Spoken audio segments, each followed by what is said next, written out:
예, 여러분들 반갑습니다. 서울과학기술대학교 환경공학과의 배재근 교수입니다.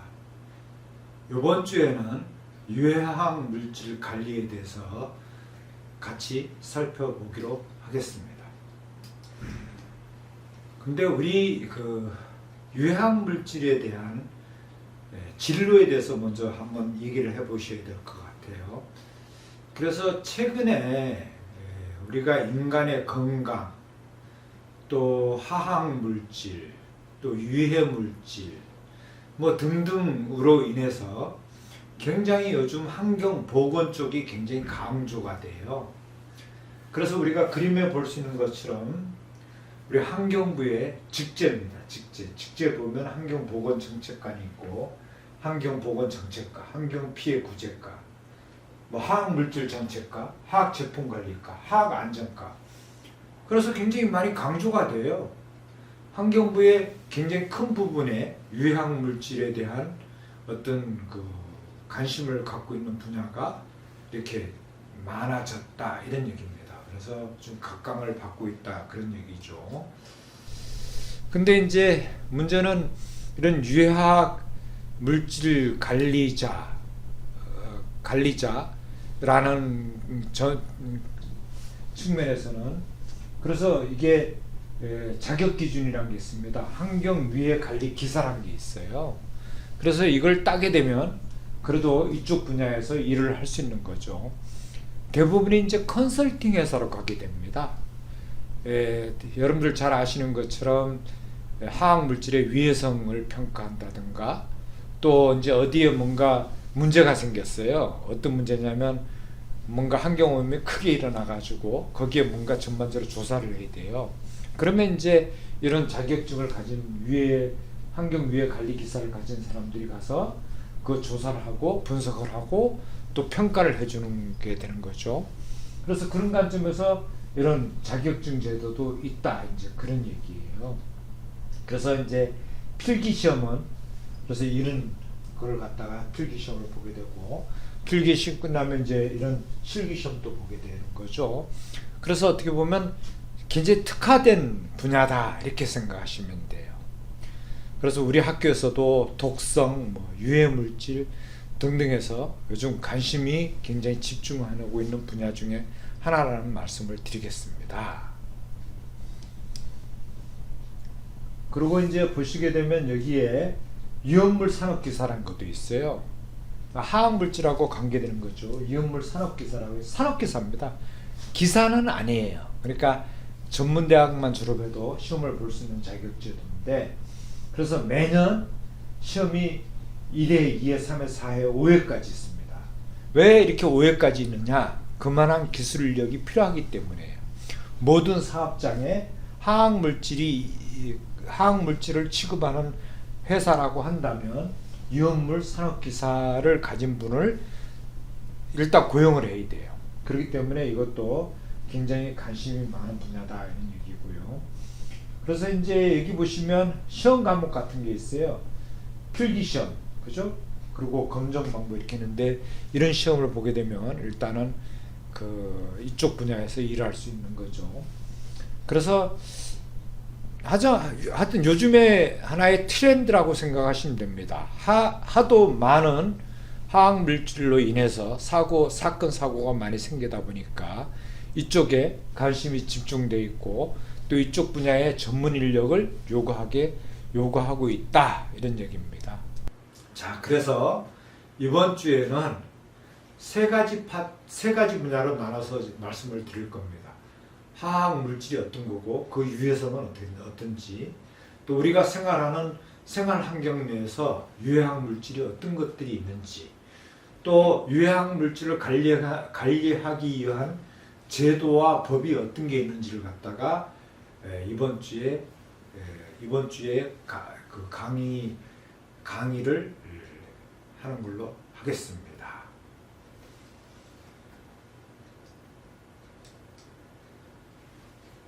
자, 이번 시간에는 화학 물질과 그 유해성에 대해서 말씀을 들어보는 걸로 하겠습니다.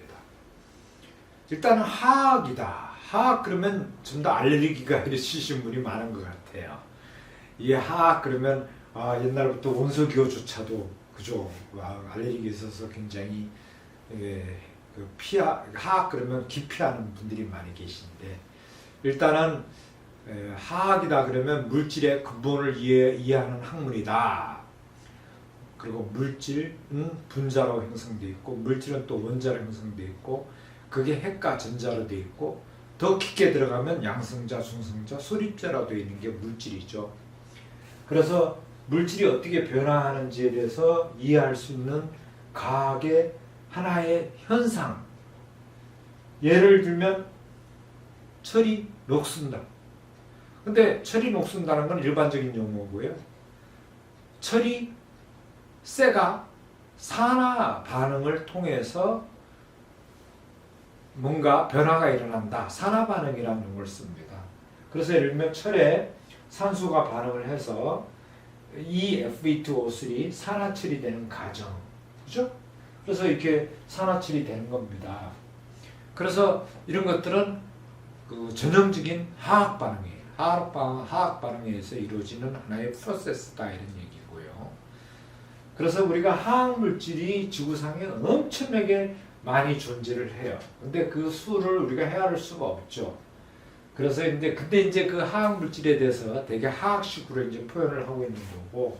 근데 일반적으로는 일단은 그 11가지 원소가 있어요. 11가지 원소가 있고 미랑 원소가 있고. 그래서 이런 원소로 구성되는 게 화학 물질이라는 거고. 그리고 우리가 보시는 것처럼 지구 내에 구성하고 있는 물질들의 종류예요. 산소가 가장 많이 있죠. 그다음 규소, 그다음 알루미늄, 철, 칼슘, 마그네슘, 소듐, 포타슘 뭐 이런 순서예요. 이런 순서로 지구상에는 굉장히 많은 화학 물질로 구성이 되어 있다고 생각하시면 됩니다. 그래서 화학 물질이라는 게 뭐냐? 그 정의를 보시게 되면 일단은 원소 한 종류의 원자로 구성된 물질, 화합물, 화학적 방법으로 분해하여 2가지 이상의 간단한 물질로 나눌 수 있는 것들, 혼합물, 냉각이나 가열 등의 물리적 방법에서 각성물을 분리할 수 있는 물질, 뭐 균일 화합물, 물질의 변화 이렇게 나눠져 있는데 하여튼 물질이란 거는 크게 보면 순물질이 있고요. 혼합물질이 있어요. 혼합물질은 균일 혼합물이 있고 불균일 혼합물이 있고 순물질은 원소로 구성된 것과 화합물로 구성된 게 있죠. 원소라는 거는 지금 말씀드린 뭐 산소, 수소 이런 걸 얘기하는 거고 이런 산소, 수소가 화합이 돼서 뭐 NaOH라든가 황산이라든가 이렇게 구성된 걸 우리가 화합물이라고 하는 거죠. 그래서 지구상에 있는 모든 물질들은 일단 원소죠. 원소가 반응을 통해서 어떤 화합물의 형태로 구성이 되어 있다 이렇게 보시면 돼요. 근데 그 화합물질이 균일 물질이냐 불균일 물질이냐는 그 위에 더 그 고차원적인 문제겠죠. 그래서 일반적인 정의를 보면 일단은 명확한 화학 조성을 갖는 물질, 특정한 분자적 동질성을 가지는 무기물질 또는 유기물질, 이게 잘못됐습니다. 그렇게 이제 우리가 일반적인 정의를 하고 있는 거고, 그리고 이제 합평법이라든가 하간법에서는 이제 법이죠, 법. 우리가 오늘 마지막에서 얘기하는 게 합평법, 하간법이라는 얘기를 할 겁니다. 그 법에서는 원소 화합물 및 그의 인위적인 반응을 일으켜 얻어진 물질과 자연 상태에서 존재하는 물질을 추출하거나 정제한 것을 말한다. 화학 물질. 근데 이 정의가 딱 맞는 것 같아요. 천연에 있는 물질을 이렇게 추출해서 그걸 뭔가 반응을 시켜서 화학 반응을 시켜서 새롭게 얻어진 물질, 그걸 갖다가 화학 물질이라고 한다 이렇게 생각하시면 돼요. 그래서 우리 지구상에는 화학 물질이 1억 2천만 종이 존재한다. 그리고 전 세계적으로 30만 종이 유통돼요. 거래가 된다는 거예요. 그리고 매년 3,000종의 새로운 화학 물질이 출시가 된다는 거예요. 그래서 참 우리 전 세계가 그래도 이 화학 물질, 근데 이 좋은 화학 물질이 이제 출시가 된다 하더라도 좋은 물질이 출시가 된다는데 원인을 모르는 그런 물질들이 출시가 돼서 우리가 지금 현재 이런 수업을 하면서 환경적으로 문제가 되는 걸 저희들이 지적을 하고 있는 거죠. 그래서 화학 물질의 기원을 따지면 석유 유기기원설이 있고요. 그래서 이제 석유 제품, 석유 화학 제품으로 나눠진다는 거예요. 그래서 대부분은 석유에 유래돼서 만들어진 화학 물질이 대부분이다 이렇게 생각하시면 돼요. 우리가 많이 플라스틱도 그죠? 석유에 유래된 거잖아요. 그죠? 그래서 나프타, 휘발유, 등유, 경유 다 석유예요. 근데 이걸 갖다가 정제하고 가공하고 열분해하는 과정 중에 생기는 걸 이용해서 에틸렌, 프로필렌, 벤젠, 톨루엔을 만들고 그것들을 합성해서 고분자 합성 수지를 또 만드는 거죠. 그래서 어떻게 보면 대개 화학 물질, 기원인 물질이 우리 주변에 굉장히 많이 있다 이렇게 생각하시면 됩니다. 그래서 화학 물질 종류가 지금 얼마 정도가 있느냐? Chemical Abstract Service라는 카스를 알아요. 카스. 여기에는 1900만의 물질입니다. 물질. 1900만 종류가 등록이 되어 있고요. 의료의약품으로는 성분수가 2800, 품목수는 17000, 동물용 의약품이 2500, 공업용 의약품이 2000에서 7만, 농약이 300, 식품 첨가물이 350. 그죠? 근데 어쨌거나 지금 이게 보시게 되면 국내에 화학 물질이 46,000종이 있다. 유통되고 있는 게 16,000개다. 법적으로 관리하고 있는 게 2,000개다. 근데 이 중에서 유해성이 있다고 판정하는 게 700에서 800종이다. 그리고 실질적으로 사업장에서 취급하는 유해화학 물질이 428종이라는 거예요.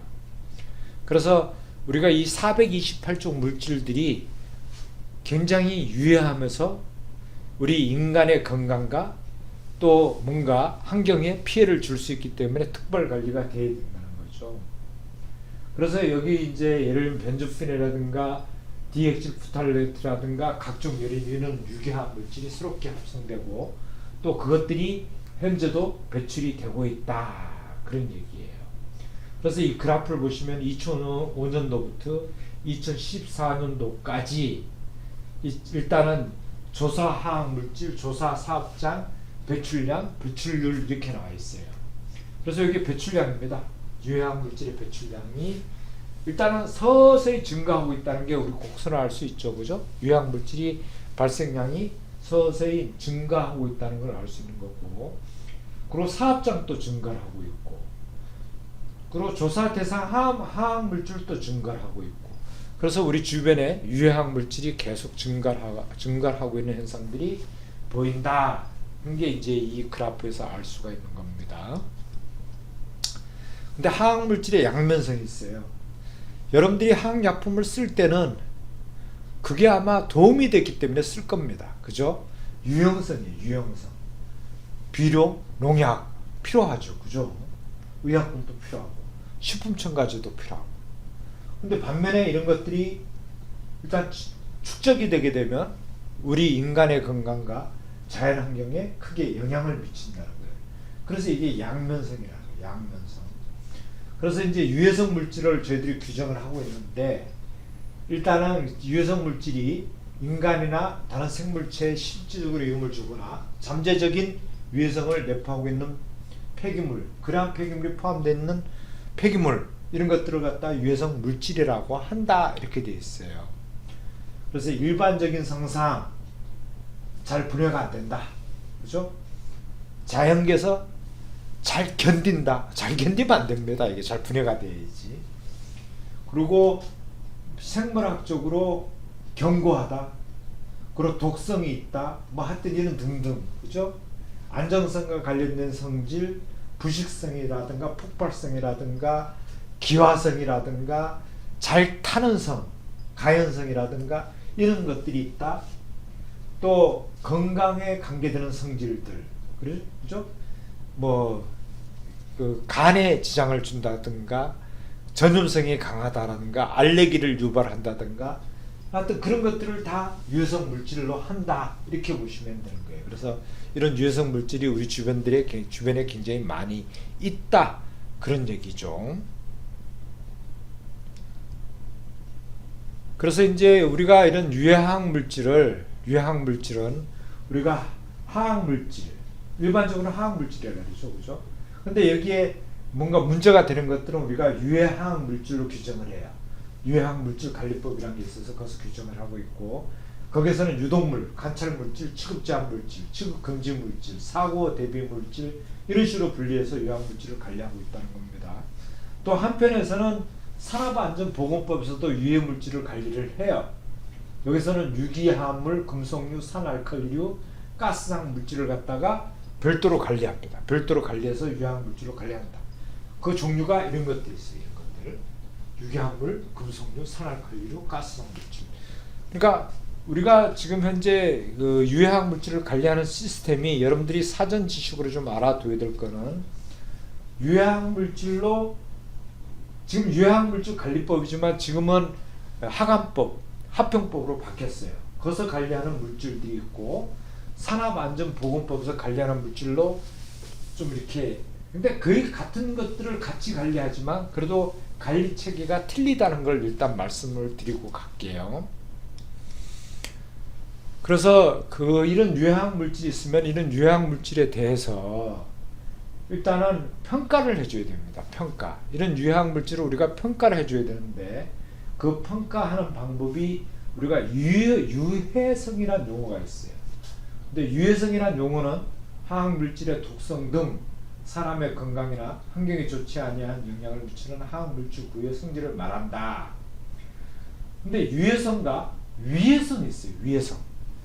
유해성과 유해성의 용어는 완전히 틀려요. 여러분들 잘 여기서 잘 이해를 해 주셔야 돼요. 유해성이라는 거는 이런 유해한 화학 물질이 노출이 돼서 사람의 건강이나 환경에 피해를 줄 수 있는 정도, 그걸 위해성이라 해요. 위해성. 그러니까 이게 그 어떤 화학 물질의 단일의 어떤 성상이 나타내는 그 유해성은 그냥 유해성이라는 표현을 하지만, 이게 어떤 노출이 돼서 일정 시간 동안에 사람과 접촉을 해서 그 영향을 주는 정도를 판단하는 것은 위해성이라고 한다, 이렇게 생각하시면 될 거예요. 그래서 우리가 유해성을 판단한다, 유해성 플러스 노출량을 판단하면 이거는 환경 위해성이 된다는 거죠. 그래서 위해성 그러면 유해성에다가 플러스 노출량, 이렇게 표현이 되는 거예요. 그래서 우리가 용어상에서 위해성을 평가한다는 용어가 많이 나와요. 화학 물질의 위해성을 평가한다는 용어가 많이 나오는데, 그 위해성이라는 거는 우리가 여기서 설명하는 것처럼 유해성에다가 얼만큼 노출이 되느냐를 갖다가 평가하는 거다, 이렇게 생각하면 되는 거죠. 그래서 예를 들면 벤젠이 발암성이 있다. 발암성이 있다고 그랬을 때는 그냥 바람이 되는 게 아니잖아요. 일단은 그 벤젠이 여기에 막 있어요. 그럼 거기에 내가 사람이 들어가서 얼만큼 이렇게 노출이 됐냐에 따라서 그게 발암성을 평가할 수 있는 거죠. 그래서 유해성 플러스 노출량이다, 이렇게 되는 거예요. 사람이나 환경이 어느 정도 양의 화학 물질에 노출되어 있는가가 굉장히 중요하다, 이런 거예요. 그래서 여러분들이 여기서 확실히 알으셔야 될 거는, 유해성과 위해성은 용어 정의가 틀리다, 그런 얘기죠. 그죠? 유해성 곱하기 노출량이 위해성이라는 걸 갖다가 여러분들이 알아주시면 좋겠어요. 그래서 이제 우리가 제품에 포함되는 유해화학 물질이 있어요. TV다. 그럼 TV에 여러분들이 엄청난 많은 물질이 들어있잖아요. 화학 물질의 그죠? 뭐 BCD 이렇게 들어있고 또 플라스틱이 들어있고 뭐 도로 염료 접착제 방부제 세제도 들어있고 굉장히 많은 물질이 이 TV에 들어있는 겁니다. 유해한 물질이 들어있어요. 근데 이렇게 들어있다고 해가지고 유해한 물질이 이게 위험한가? 그래 판단하기는 힘들어요.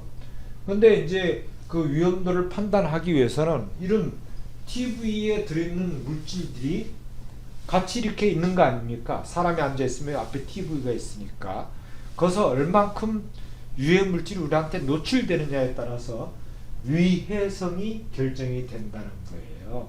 그래서 위해성, 위험 요소들로부터 손상을 받을 수 있는 가능성 확률로 표시한다 그런 얘기고. 그래서 위험 요소의 중요한 유형이 어떤 게 있냐? 문화적 위험 요소, 흡연, 영양 부족, 음주, 화학적 위험 요소, 공기, 물, 토양, 물리적 위험 요소. 하여튼 이런 것들이 우리 주변에 그죠? 우리 주변에 있어요. 근데 그 환경에 내가 얼만큼 폭로되고 노출되느냐에 따라서 위해성으로 평가될 수 있는 거고, 또 한편으로 독성이란 게 독성. 독성이란 거는 어떤 물질이 얼마나 해로운 걸 나타내는 척도고, 그래서 그 유해성을 좌우한다는 거죠. 좌우. 근데 이제 그 용량과 그 반응이 굉장히 중요하다 이렇게 보시면 돼요. 그래서 이제 우리가 그 화학 물질의 유해성을 평가할 때는 요건 많이 들으셨을 겁니다. LD50이라는 용어가 있고, 그리고 이제 LC50이라는 게 있고, TCLP라는 용어는 많이 못 들으셨을 거예요. 그래서 세 가지 용어가 있습니다. 근데 이 용어를 여러분들이 좀 확실하게 좀 알아두셔야 될 게, 이쪽보다는 이쪽을 읽어보시는 게 더 도움이 될 거예요. LD50 마우스 아시죠? 쥐와 같은 실험동물의 50%가 죽을 수 있는 화학 물질의 양이에요. 그러니까 한마디로 어떤 박스를 놓고 쥐를 10마리를 집어넣었어요. 거기에 어떤 화학 물질을 딱 집어넣었어요. 그랬더니 반이 확 죽어버렸어요. 네? 그때 그 화학 물질의 양이 얼만큼이냐를 나타내는 수치가 LD50이다 그런 얘기예요. 네? 그래서 우리가 이런 그 레달 도스 LD50 레달 도스 50 가지고 50% 이렇게 나타내고 있는 거고, 그리고 LC50이라고 있습니다. LC50 이거는 뭐냐면, 이거는 이제 수질이라든가 대기 거기에 이제 뭔가 독성 농도를 나타내는 건데, 어떤 농도 ppm이라는 단어를 농도로 이렇게 넣었을 때 거기서 쥐라든가 이런 대상의 생물들이 50%가 죽는다. 그러면 그 농도, 뭐 예를 들면 뭐 다이옥신을 갖다가 50ppm을 집어넣었더니 거기에 50%가 죽었다. 그러면 LC50이 50ppm이 다이옥신이 50ppm이 되는 겁니다. 그래서 이거는 농도 기준이고, 이거는 양 기준이에요. 그람수 기준이에요. 그래서 이제 LD50과 LC50에 약간 차이가 있다. 근데 거의 비슷한 정의라고 보시면 됩니다. 그래서 이제 이런 화학적인 위험 요소를 판단할 때 LD50과 LC50을 판단하고, 이 TCLP라는 건 뭐냐면, 이거는 이제 우리가 폐기물 쪽이라든가 이쪽에서 많이 쓰는 건데, 그러니까 독성 물질을 그리고 우리가 용출을 시켜요. 용출을 시켜서 그 용출된 액에서의 독성을 판단하는 거예요. 그래서 용출 실험을 통해서 독성을 파악하는 방법이다 이렇게 생각하시면 될 것 같아요. 그래서 이제 우리가 그 허용 섭취량이라는 용어가 있습니다. 허용 섭취량. 그래서 동물에게 일정 기간 동안 90일이죠. 그래서 일정 양을 섭취해 나가면 그 건강 영향을 받지 않지만 섭취가 증가하면 뭔가 이렇게 현상이 일어나요. 뭔가 계속적으로 뭔가 이렇게 먹으면, 일정 기간 동안 먹으면 어느 순간에 뭔가 이상이 일어날 거예요. 그런 거를 갖다 따져서 허용 섭취량을 갖다 구하게 되는데, 일단은 이제 이렇게 보시면 되죠. 예를 들면 여기에 이제 섭취량입니다. 건강의 영양도예요. 영양도. 양을 점점 들어가면서 처음에 사용량 이렇게 쭉 가면 영향이 없어요. 영향이 아무것도 없다가 어느 순간 되면 영향이 나타나요. 영향이 나타나기 시작하고 어느 정도가 나타나면 이게 죽는 거예요. 치사율에 해당되는 거예요. 그래서 이 섭취량의 영양선을 갖다 이렇게 선을 그을 수가 있어요. 섭취량의 영양선을 그을 수가 있는데, 그래서 여기까지는 그래도 허용 섭취량이 되는 겁니다. 근데 여기 지나면 죽잖아요. 그러니까 이거는 안 되는 거고, 그래서 이제 허용 섭취량이라는 걸 갖다가 이렇게 정해놓고 있다, 이렇게 보시면 돼요. 그래서 ADI라는 표현을 써요. 일 허용 섭취량, 이런 용어를 씁니다. 그래서 여러분들이 다 좋은 건 아니에요. 모든 화학 물질들이 어느 정도까지는 괜찮지만 어느 정도 과다하게 복용되면 그게 치사율까지 그러니까 죽을 수가 있다는 거죠. 그 영향까지 올 수 있기 때문에 그 점에 대해서는 조심하셔야 된다, 이제 그런 얘기고요. 그래서 이제 유해물질에 대한 피해 사례, 이거는 뭐 지난번 시간에서도 많이 얘기했지만 우리가 특히 중금속들에 의해서 영향이 굉장히 많죠. 수은이 중독됐다거나 미나마타죠, 그죠? 카드뮴 이따병, 그죠? 1인 정도로 뼈가, 그죠? 이렇게 된다는 거예요. 그래서 골절된 사례가 굉장히 많이 있는 거죠. 이런 증상들도 있고, 납중독, 그죠? 중추신경 손상이라든가 관절 약화, 고혈압, 뇌손상, 이런 것들이 있고요. 육가크롬, 코올림, 재채기, 코피 증후기, 경련, 천식, 폐암, 폐 쪽에 이상이 와요. 육가크롬은 이런 피해도 있고, 그리고 다이옥신, 이거는 뭐 굉장히 유명한, 다이옥신이란 게 진짜 치명적이죠. 치명적인데 특히 우리가 사례에서 봤던 것처럼, 그죠? 우리 러시아에, 그죠? 근데 갑자기 이렇게 젊고 굉장히 괜찮았는데 어떤 다이옥신의 어떤 피해를 보고, 그죠? 그러니까 우크라이나 야당 총재였던 유센코죠, 그죠? 근데 다이옥신에 중독돼서 뭔가 굉장히 변화가 굉장히 심하게 일어난 사례가 있죠. 그래서 이런 것들은 한마디로 테러입니다. 테러를 당한 거죠.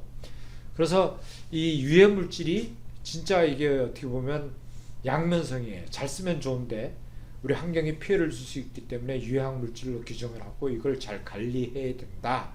그래서 이제 우리가 유해학 물질에 대해서 공부를 해서 대안을 마련해야 된다는 게 하여튼 지금까지 오늘 이 시간에 배운 하나의 사례라고 생각합니다. 그래서 일단은 우리 화학 물질과 유해성에 대해서는 이런 정도로 살펴보기로 하겠습니다. 또 다음 시간에 뵙겠습니다.